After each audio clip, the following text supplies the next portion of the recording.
For any shonen series, the first arc is always the most important arc. This is the arc that's going to pull your audience in and get them hooked to anticipate what will happen in the following arc. This first arc lays down the foundation for everything else that follows in this series. It also proposes the main question that's going to be answered by the MC during their journey. In my humble opinion, when it comes to just the shonen genre, there's only been 2 series that I've seen kick off the first arc perfectly. And the first one, you guys should know already, is Naruto's Land of Waves arc, and also Attack on Titan's first 2 arcs of these respective series. We learned the question that was proposed for us, the readers, to keep in the back of our minds as we watch the journey of the MC. We also learned about the MC's motivations, the world building, the political aspect and economic aspects of everything that comes to that world, and also the opposing force to the MC. And if anybody ever experienced the Land of Waves arc and the first arc of Attack on Titans, you know exactly what I'm talking about. You know, after watching those first 2 arcs, you were hooked to the series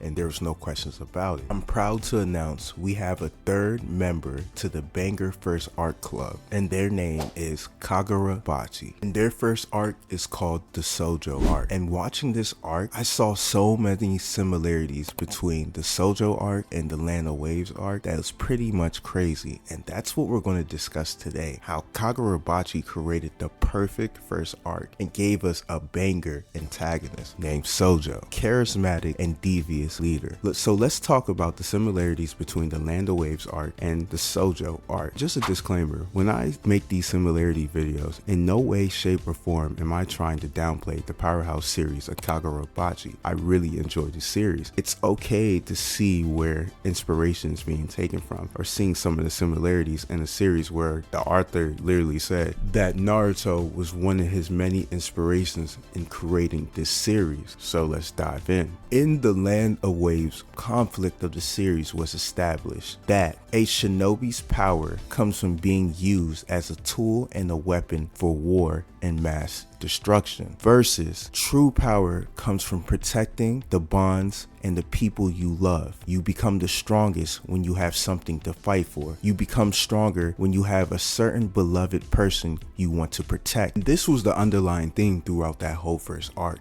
that built up to everything that we experienced in the series. This caused Naruto to develop his own ninja way. After experiencing the coldness that Zabuza displayed talking about Haku's death, Naruto realized that he didn't want true power if it means he becomes a tool and a weapon. So he created his own ninja way. 2 weeks later, a shinobi shouldn't be concerned with the reason for her own existence. It's important merely that we exist as tools or our homeland to use in whatever way they need. That is as true as for the Leaf Village as it is for the ninja anywhere else. Chapter, after Kakashi said this, Team 7 couldn't understand what he was trying to say. They actually went against that whole mindset, and Sasuke asks us the question, do you really feel that way, Master Kakashi? And that's why all we ninjas live our lives with that ideal always bubbling beneath the surface of our minds, disturbing us, like it did Zabuza and the boy. And Naruto says, that's it, I've made up my mind, I'm going to create my own Nindo, my own ninja path, my own destiny. This was Naruto upright rejecting the idea that shinobi are all supposed to be weapons. Naruto accepted the duality concept of a shinobi. He knows they're weapons of mass destruction, but he also wants to find his own way and live for peace and love and bonds, which eventually leads up to his mindset when he becomes the Hokage and bringing peace to the shinobi world. This conflict was the focal point of this arc, and they took the opposing side of this conflict, which is shinobi are tools and weapons, and created an antagonist to embody that, and that was Zabuza. Zabuza didn't believe in loves and bonds. He couldn't even see that Haku, the boy he saved years ago, was truly in love with him, as some will say romantically, or you can say as a father figure. Haku wanted to protect Zabuza at all costs, even tanking a Chidori to the chest to make sure Zabuza would survive his fight with Kakashi Sensei. One of my favorite touches that Kishimoto added to the Land of Waves arc was at the end when the bridge was displayed and called the Great Naruto Bridge, because Naruto touched the heart of Inari and Inari touched the hearts of everybody in the community. That's the whole purpose of a bridge, to connect people from point A to point B so they can come together. This was just a brief overview of the Land of Waves arc, and I promise I'm gonna start diving into Naruto and creating more videos and content about it. But let's move on to the GOAT Kagurabachi, my favorite new gen series. The writer of Kagurabachi took the same formula and used it when he was creating the SOJO arc. The conflict, the overall question of this series was the use of the enchanted blades. Chihiro believes the enchanted blades are supposed to be used to protect the weak, versus the people who want to use the enchanted blades as weapons of mass destruction. This is similar to the question in the Land of Waves arc, where we see shinobi are used as tools and weapons for war, versus shinobi using their powers to protect the ones they love, the importance of bond. This is what makes the SOJO arc so special, because it starts off with Chihiro believing that the blades are meant only used to protect, and SOJO was out of line for using his father's legacy for destruction. But as the chapters unfolded, Chihiro started to learn more and more about himself and the blades, and came to the understanding that yes, these blades can be used for war and destruction, and also be used to protect people. The duality, the same thing as a shinobi. And this helped Chihiro's character grow, similar to how Naruto's character grew when he learned about this conflict that he was so blind to. SOJO also was the embodiment of the opposing force, or the opposing question, for the underlying theme of this arc. He believed that the blades are meant to be weapons of mass destruction. He believes that Chihiro's father created these blades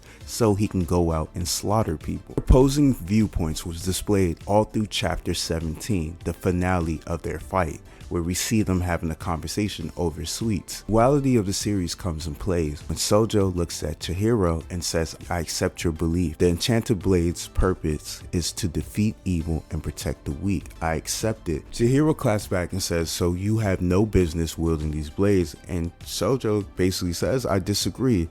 I yield the sword with my own beliefs as a weapon of mass destruction. Page 10 of the same chapter, SOJO says, you think you're the only one who can speak for your father. I thought the same, but that's wrong. Anyone can take that role. That's why our battle is meaningless. Again, showing us the conflict of their beliefs. And what made this so perfect was how this conversation was cutting in and out of their battle, showing you the internal conflict and outside the external conflict, which is their fight. At the beginning of this conversation, Chihiro stated that he doesn't like sweets. But on page 13 on the manga reader app, he takes a bite of these sweets. This was a way to show the audience that Chihiro finally accepts what SOJO is talking about. We see a flashback of his father holding the enchanted blade, saying there's still tools for killing people. These aren't necessarily the right answer. You're going to have to look at the world through your own eyes. We'll learn to do that together. After that flashback, Chihiro says, I accept that. Both of us speak for my father, which is precisely why I won't show you any respect. The only thing I will do is cut you down with an even thicker bloodlust. To throw in, Char was a major component of this whole entire arc. She's just like Haku from the Lands of Wave arcs.